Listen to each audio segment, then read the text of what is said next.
Want to, just in case you in Kansas City don't know this, pretty good, huh?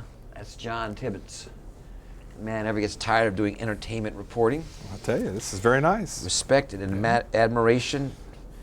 Do I have one S in my name? Yeah.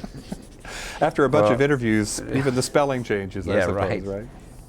Washington. Yeah. The first. 1st of December. Thank you so much for this. A very lovely thing. Thank you very much. The reason I'm showing you this is that John promised to give me a Xerox copy. Or I'll just paint another one for you. This. Thank you. It's, my pleasure. Now let's talk. Oh gosh, I was hoping. As if you haven't been doing enough of that already. With Disclosure, let's use that as a target movie and go back and aim towards it, because it represents another step in a series of films where, as you've gone through different age periods, you reflect different things on America's mind. If we go clear back to the streets of San Francisco, and China Syndrome, more of an angry young man, and we move forward. 3 Mile Take it Island, from there, Nuclear Power, yeah. Take us through a little bit, some of these phases, as it were. Do you read that as a correct assessment? You're kind of an everyman in a way. Yes, I'm proud of the fact, and I appreciate you for acknowledging it. Not many people do. It's a little hard to kind of pump it up yourself, but I mean, I like current events. I read, 2-3 newspapers a day. I follow news, maybe too much more than I should. And I think I have a sense of, what I feel. And so I basically go by my own instincts, what emotionally moves me, makes me happy, cry, sad, angry. And then from my producing background and my years on the streets of San Francisco, I structurally look at the film and make sure that I'm emotionally moved, but the structure is there. And then whether I'm producing or acting, I look at the movie, and I don't look at my part.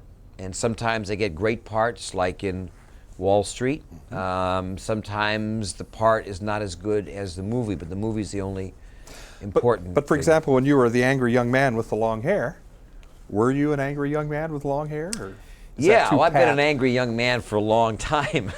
I've been a pretty angry young man until actually fairly recently. I think that success finally makes one calm down. But I had a fair amount of rejection when I was younger. People normally just see your successes. They don't see the gaps in between. The China Syndrome was an attempt by me also to leave television as an actor. I'd already gotten an Academy Award for Cuckoo's Nest as a producer. Now I was trying to get out as an actor into film. But there was that. But then we had Star Chamber, which is sort of an interesting picture about an angry judge and vigilante situations, taking them into force.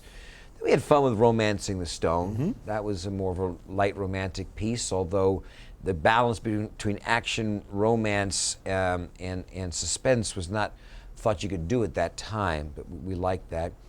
And for me, the whole cycle really changed in terms of as an actor when I turned 40.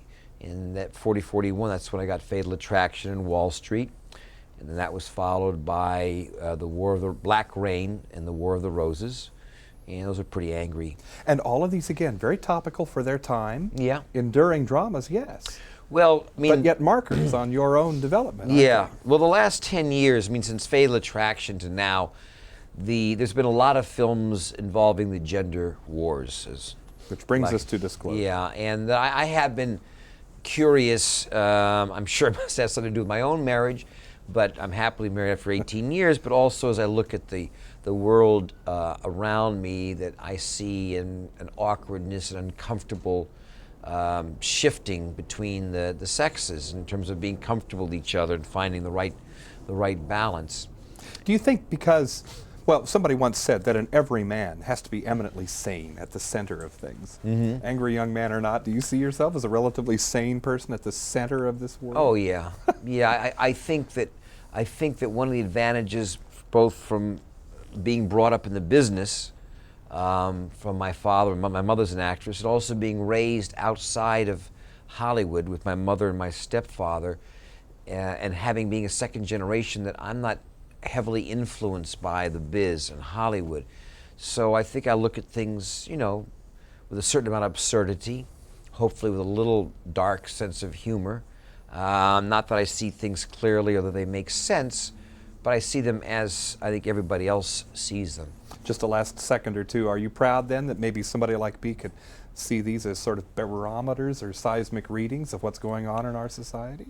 Yeah, I am. I Entertainment really thank you. notwithstanding? It means a lot to me, because people are like yourself. A few people are finally saying, "Well, this guy's," and this is not a few years have gone by now. This guy keeps churning these pictures out, which first of all, we wouldn't talk about them unless the pictures were good.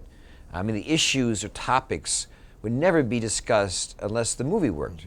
Then we would just dismiss the movie and there would be no reason to talk about it. So for me, it's the magic of movie making, to make 2 hours of entertainment and for people to walk out of the theater and have a little food for thought, a little discussion, a little debate, and make people discuss and talk with each other. In the meantime, don't we both miss the long hair? Yeah, I should. I certainly do. Pleasure to meet you Nice again. to see you again. Michael Douglas in Disclosure. I'm John Tibbetts for KCTV5 in New York City. Did I really say New York City? No, Washington, D.C. The man does not know where he is.